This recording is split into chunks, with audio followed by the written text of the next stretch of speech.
আসসালামু আলাইকুম। বিকালের নাস্তায় ঘরোয়া তৈরি আলুর পকোড়া। খুবই অল্প উপকরণ দিয়ে তৈরি করতে পারবেন এই পকোড়াটি, আর খেতেও খুব মজাদার ও সুস্বাদু। তো চলুন দেখে নিই এটা কিভাবে তৈরি করব। তো প্রথমে এখানে আমি 4টা আলু নিয়েছি এবং এটি সিদ্ধ করে নিয়েছি। তারপর এটা ছিলে ভালোভাবে পরিষ্কার করে হাত দিয়ে চটকে নেব। এর ভেতর 1 চামচ লবণ দিয়ে দিলাম, আধা চামচ মরিচের গুঁড়া ও 1 চামচ জিরের গুঁড়া, আর 1 চামচ চিলি ফ্লেক্স।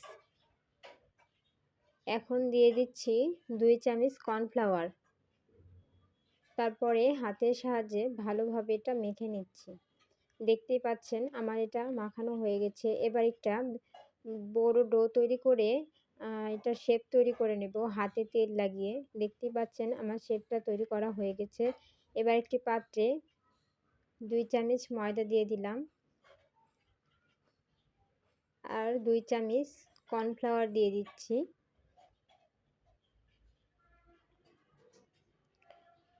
এখন ম্যাগি নুডলসের যে মশলাটা ছিল সেটাও এর ভেতর দিয়ে দিলাম, আর অল্প করে পানি দিয়ে একটি ব্যাটার তৈরি করে নেব। এখন দেখতে পাচ্ছেন আমার ব্যাটারটা অলরেডি তৈরি হয়ে গেছে। একদম পাতলাও না আবার একদম গাঢ়ও না।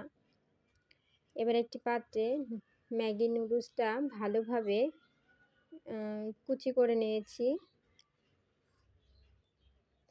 আর একটি কড়াইয়ে তেল গরম করতে দিয়েছি। এবার ব্যাটারের ভিতরে শেপটা দিয়ে ভালোভাবে চুবিয়ে নেব। তারপর ম্যাগি নুডলসের ভেতরে এটা ভালোভাবে মেখে নেব, দিয়ে তেলের ভেতর দিয়ে দিলাম। এবার এটা ভালোভাবে উল্টে পাল্টে দেব।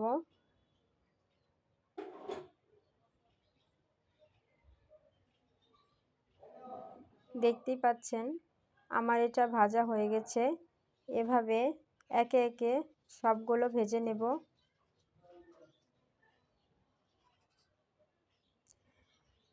সবগুলো ভাজা হয়ে গেছে। মাশাআল্লাহ, আমার অনেক সুন্দর আলুর পকোড়া তৈরি হয়ে গেছে। সবাই কেমন হয়েছে জানাবেন। আল্লাহ হাফেজ।